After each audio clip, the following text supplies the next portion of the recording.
Inside a riverside home, an artist named David sat absorbed in his work, carefully crafting a painting destined to become a movie poster.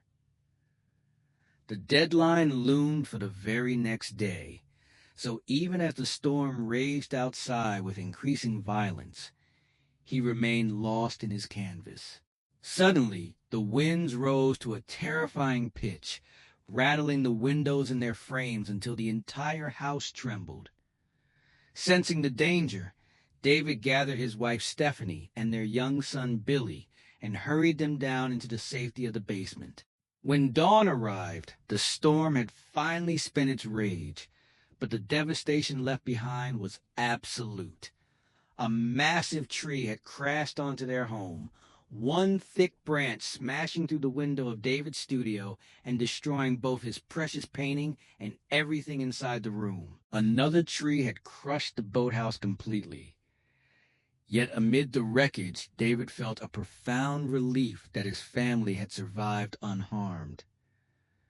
Then his eyes were drawn to the river, where an eerie, impossibly dense cloud of fog was gathering in a way that defied all natural explanation. David first dismissed the strange fog as a lingering effect of the heavy rains. Yet something about the way it clung low over the water felt deeply wrong. Still, his anger quickly overshadowed any curiosity. For years he had begged his neighbor Norton to cut down a dead tree standing on Norton's property, and now that same tree had toppled and destroyed David's boathouse. Seething, he stormed over to confront the man. Upon arrival, he discovered Norton equally furious, for another fallen tree had completely flattened Norton's car. The shared misfortune cooled David's temper slightly, and he offered a few words of sympathy before turning to leave. Norton then asked if David was heading to the supermarket and whether he might hitch a ride. David agreed. A short while later, list of supplies in hand, David set out with his son Billy and Norton. Along the road, they watched military vehicles and soldiers racing past at high speed. Norton speculated they were heading toward the restricted base on the hill near the river, and casually mentioned the whispered rumors of the secret Arrowhead project. Norton pressed further, revealing that their eccentric neighbor, Miss Eden, was convinced the military had recovered a crashed flying saucer containing 3 frozen alien bodies and was conducting clandestine experiments on them. David could only laugh, declaring that the old woman had clearly lost her mind. Their conversation carried them all the way to the supermarket, which that day was unusually crowded. The storm had knocked out power and phone lines across the small town, leaving everyone restless and on edge. Inside the store, David unexpectedly ran into Aaron, Billy's schoolteacher. While he and his son began gathering supplies, 3 uniformed soldiers suddenly pushed through the entrance, their faces etched with raw panic as though they were desperately seeking shelter. Moments later, a military police officer stormed in after them, furious, barking that a full emergency had been declared across the city and ordering the men to return to duty at once. The soldiers protested that they were on leave, but the officer refused to listen, declaring he was only stepping next door to the medical shop and expected to find them waiting in the Jeep when he returned. David watched the tense exchange in silence. Then, without warning, air raid sirens began to wail across the entire town. Every person inside the supermarket rushed toward the windows, staring out in growing dread. An unnatural silence had fallen over the streets. Suddenly, an old man came stumbling through the doors, blood streaming from his nose, his eyes wild with terror. Between gasps, he cried that something was moving inside the thick fog, that it had already killed his friend, and that he had barely escaped with his life. The moment the words left his mouth, the dense mist surged forward, swallowing the entire area in seconds. One panicked man bolted for his car, but the fog overtook him before he could reach the door.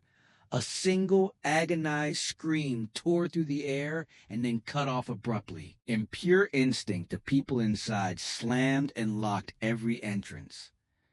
Within moments, the supermarket was completely encircled by the impenetrable gray wall, and nothing beyond the glass remained visible. Confusion and fear rippled through the trapped crowd.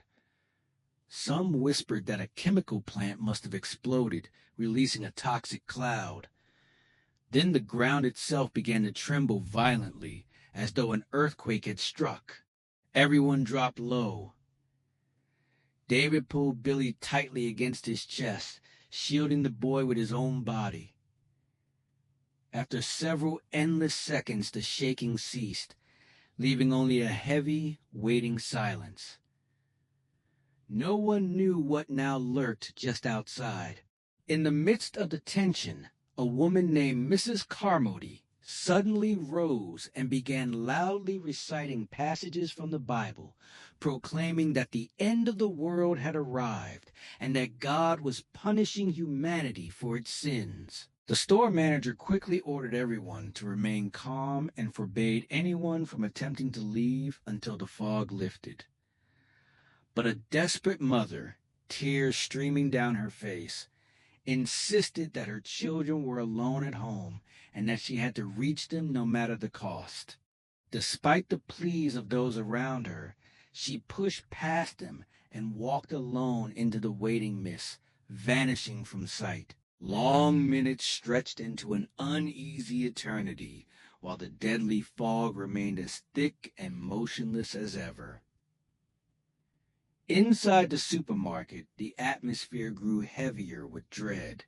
David, still worried about Stephanie, who had stayed behind at home, sat with Billy, the boy's teacher Aaron, and a few others in a quieter corner of the store.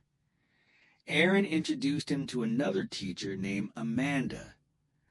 The assistant manager, Ollie, approached and asked after Billy's well-being.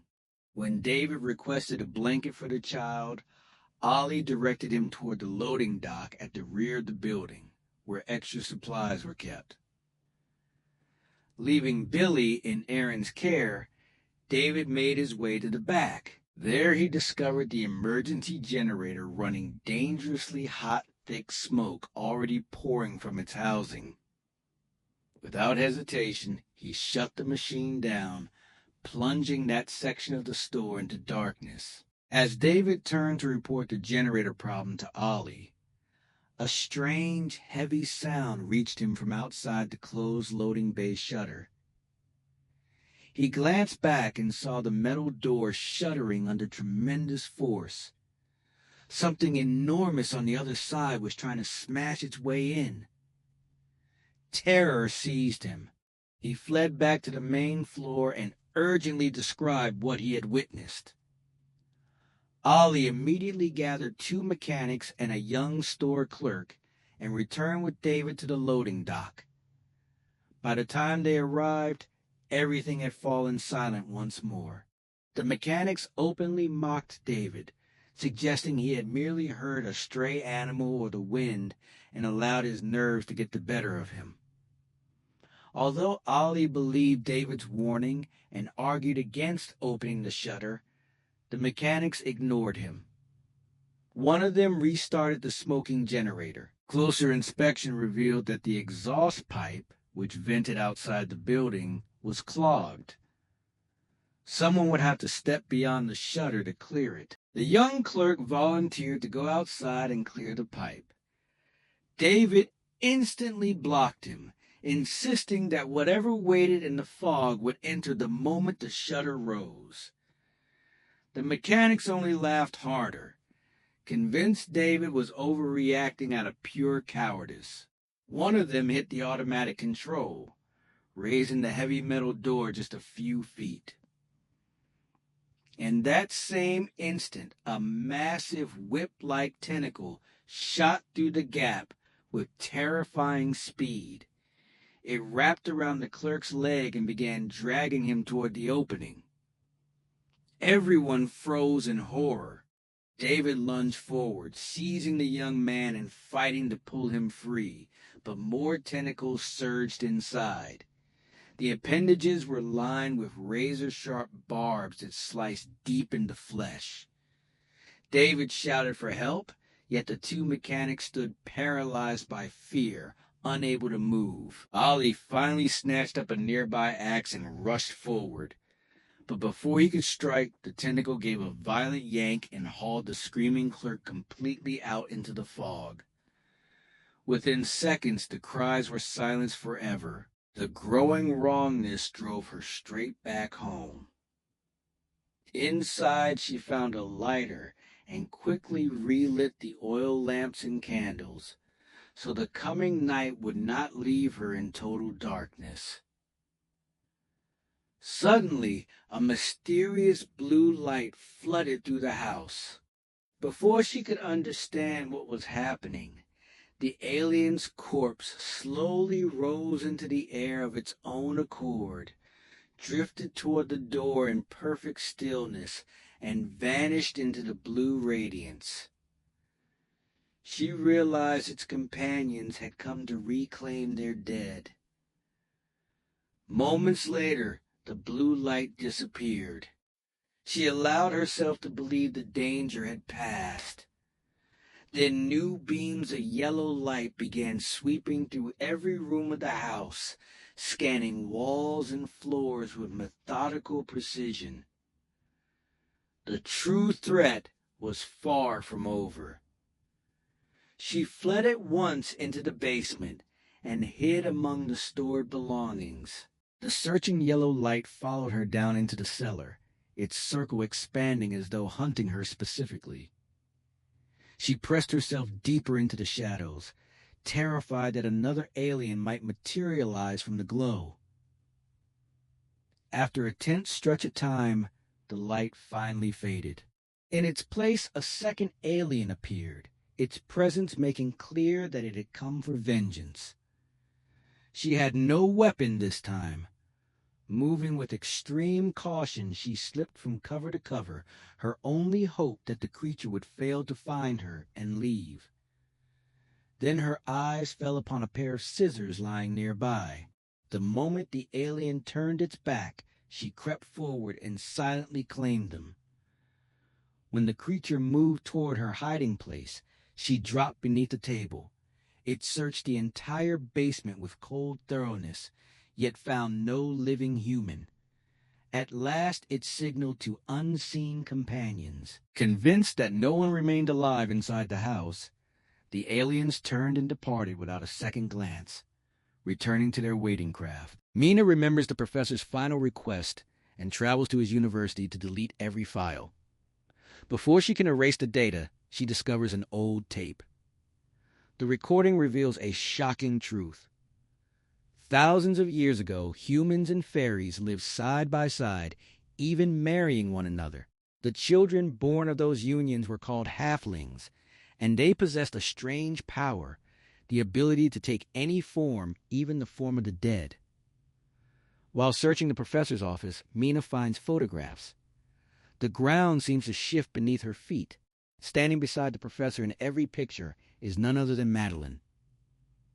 Mina is stunned. If this is true, why did Madeline never tell them? Determined to confirm her suspicion, she finds Kiara and tells her everything. Kiara asks, in disbelief, who the woman with them really was. Mina answers softly that she finally understands. The real Madeline died of cancer years earlier. When the professor learned a halfling capable of taking human shape lived in the forest, he captured it, showed it Madeline. Mina draws a deep breath and tells Kiara she has already summoned Madeline. When the creature arrives, they must capture it and return it to the forest. A car pulls up outside. The door opens and a young woman steps out. Mina's blood turns to ice. She turns and sees Kiara still sitting behind her. Yet at that same moment, Madeline has already taken the form of Kiara's husband, knocked the real Kiara unconscious, and is walking straight toward Mina. In a quiet, bitter voice, the creature speaks. I was different from all the other fairies. No one ever liked me. I was completely alone. Until the professor caught me. He promised he would set me free. But he betrayed me. He tried to kill me. You humans are all the same. Liars, not worthy of trust. Hatred burns in its eyes